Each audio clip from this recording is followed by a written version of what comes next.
Are you or someone you know looking to buy or sell a home? When you use a HomeGain Realtor to buy or sell a home, you can get $150. Visit HomeGain.com and click on the Promo 150 banner at the top of the page to get started. Compare HomeGain Realtors and choose your favorite. Complete your home purchase or sale transaction with a HomeGain Realtor, and HomeGain will pay you $150. Get started today by going to HomeGain.com. Welcome back, everyone, to Real Estate 360 Live. I'm your host, Ryan Sloper, joined today by my guest, Louis Cammarosano, the general manager of HomeGain. Quick reminder, Real Estate 360 is designed to build the Washington, D.C. Metro's housing and credit markets one house at a time. If you ever have any questions, concerns, or real estate needs, the best number to reach out to us is 877-245-2030. That's 877-245-2030. Remember, that's the off-air phone number. You guys can call in. If you have any questions in regards to trying to get your credit squared away so that you can purchase a home, many people today might have one or two issues on their credit report that's holding them back from being able to purchase. One to two items you wouldn't think could hold people back, but a lot of the times, you can see 50 to 60, 70-point swing in credit scores with one derogatory item that's on the report. And a lot of the time, the information that's being reported on the credit report is not accurate. So what we do is we go in and we try to make sure that the information is accurate as possible, and we can dispute anything on the credit report is disputable to find out if it's accurate, if it's it has to be verified, and it has to be timely information that's reported on there. If it doesn't meet any of those criteria, then things can be deleted. Now, many people are like, well, there's no way you could delete tax liens or bankruptcies or anything like that. Well, if it's not reported accurately per the Fair Credit Reporting Act, it can be deleted off your report. So, don't make it your judgment call as to whether something can be deleted. It's worth reaching out to a credit professional that can better, help you and get you in the right direction. We've had many clients that are able to, they come in on one side, maybe 550 scores, and 6 months later they're near 700 and they're able to buy their dream home. So, don't discount the fact that there are professionals out there that handle this, that know the state and federal statutes of credit, and will make sure that they give you a fair shake and get your credit report back to where it should be so that you're not going to have to pay astronomical interest rates. Number is 877-245-2030. I'm going to jump back into that article that we were discussing, Louis, in regards to the employment report and, how the government, the Bureau of Labor Statistics, how they measure our employment situation is not necessarily the best thing to look at. As I dove further into the article, it was interesting because he had actually mentioned that and he had many people calling him a liar about this figure, but he said that there are more than 100 million working-age Americans that are not employed right now. And that's a pretty staggering statistics, considering that there are, in July, there's 142,220,000 people that actually are working. And I had given you a statistic I think I sent through that said graduates, college graduates, half of them since 2006 or 8 are unemployed. Yeah. Yep.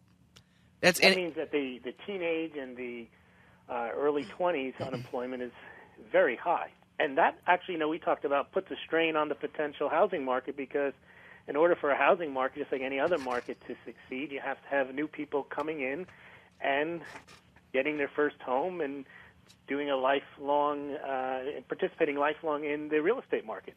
Yeah. Well, they've delayed that because if you don't have a job and you have student loan debt, it's very hard to start buying houses. Right. Not to mention that we have the very stringent underwriting guidelines to get loans these days. Right. So this whole concept that there's low interest rates, they're great if you can take advantage of them, but they're not benefiting the people that they're saying that they're going to benefit, which are, it's not helping the economy. It's helping the banks stay afloat, and it's helping the sovereigns keep their costs of borrowing low so they can continue to spend and get elected. Yeah, well, it's interesting because based on the promises they make on what they're going to spend the money on, and to continue with the entitlements that they've promised to their constituents. Well, it's interesting because you have the National Association of Realtors and the government and everybody else going to come out and say, oh, look, the job situation's better, 163,000 new jobs in July, when really that number didn't change. The unemployment rate went up. There's less people actually employed right now than there was before. What kind of jobs were they? Exactly. What type of jobs were they? I mean, we have they actually did another figure within this article that showed that, if you can believe, that 24% of all Americans in the 20 to 34-year-old age bracket are living at home with their parents at this point.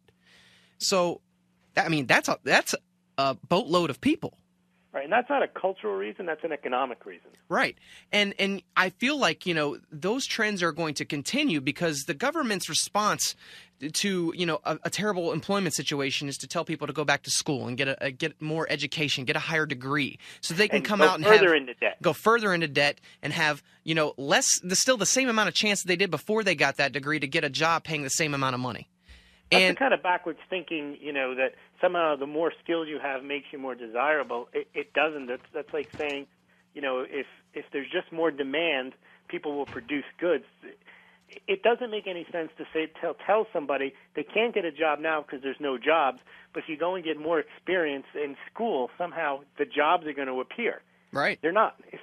If the jobs were out there, they would hire the people right now. They wouldn't wait for you to go to school for 2 more years to learn how to do the job, because the postgraduate work that you do doesn't make you any more qualified to go do the job. I agree with you 100%. I get a lot of pushback from people when I say, hey, well, I don't feel like the best, alternative to not finding a job is to get more education. And, really, people are like, well, what else can I do? Well, you go and work multiple jobs if you have to, but you can start making your own economy. And Louis, you and I talked way back when you come out of high school, it's maybe start working right off the bat, get into some sort of trade that you can grow into. A lot of people are starting their own businesses. There's numerous things that you can do, but I don't necessarily feel, education itself. The age of the internet and the amount of information that's out there, what you can learn to do just on the internet is incredible.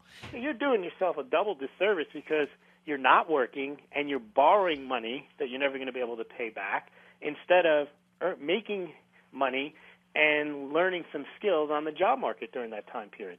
The concept that somehow education is going to lead us out of the unemployment situation is ridiculous. And more than anything else, if they, you know what it is? It's because now all the loans are guaranteed. Right. So it basically becomes a political pawn. The banks love it because the government guarantees all the loans. And the government loves it because now they have all of these people who have student loans out. They can kind of use them as a political bargaining chip if they want to make sure that the interest rates don't go up or they cut them some type of a deal. Well, so they basically have a captive political group, and they're also transferring money from the people who go to school. They guarantee the loans, and then the schools get all that money. It's pretty much a clear sign to me. If we have, 25... The schools would not be getting that money because there's really not a demand for people to go to school right now. Right. And they continue to raise their prices, even though they should be in a situation where they should be lowering their prices to attract people.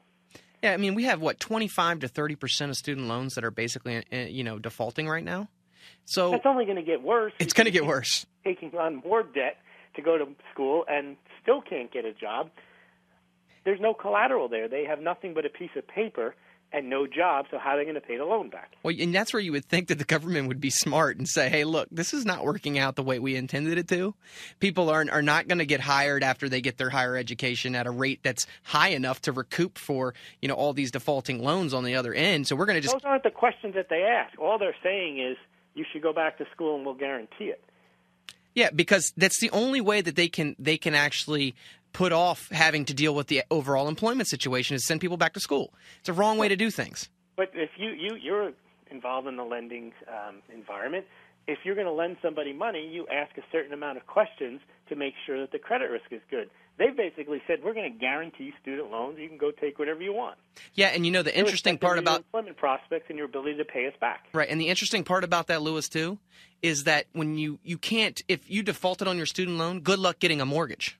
Okay. Well, not only that, the student loans are one of the few loans that are not discharged in bankruptcy. Yep. So they've got that hanging over your head your whole life.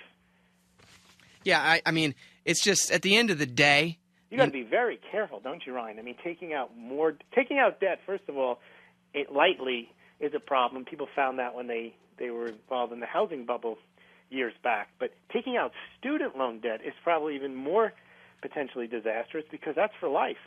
Yeah, and you can't get caught up in, my student loan's deferred for X amount of years.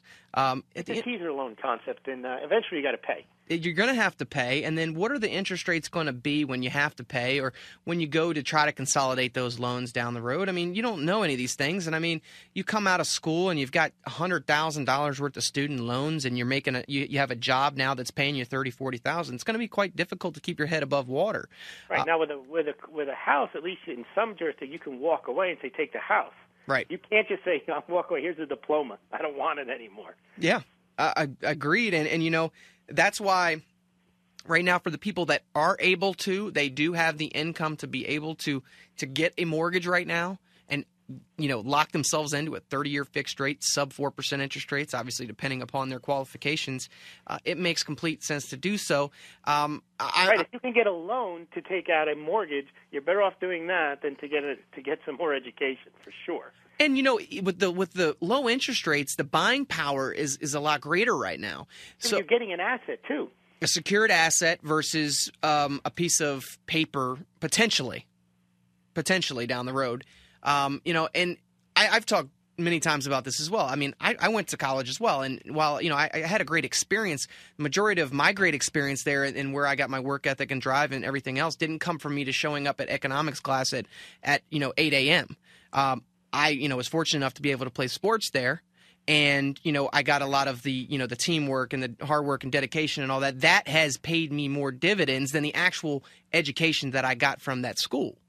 Now, while that might not be the case for somebody that's studying to be a doctor, okay, because there are a few fields where you do need to have certain tools, and it takes a long time to learn the required things that you need to be able to cut into somebody's brain, or to be an attorney. There are certain professions that require that, but for, you know, some of these the degrees, the basic business degrees, when you come out, I mean, you're going to be a needle in a haystack. Right. We have more people going to school now than ever before, but how come we have a shortage of engineers and we have to go to India and other countries to bring them in?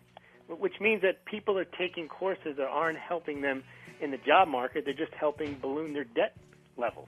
And it continues to pay the university's bills. We're coming up on a break. When we come back, FHFA says no to mass mortgage write-downs. Let you know more when we come back.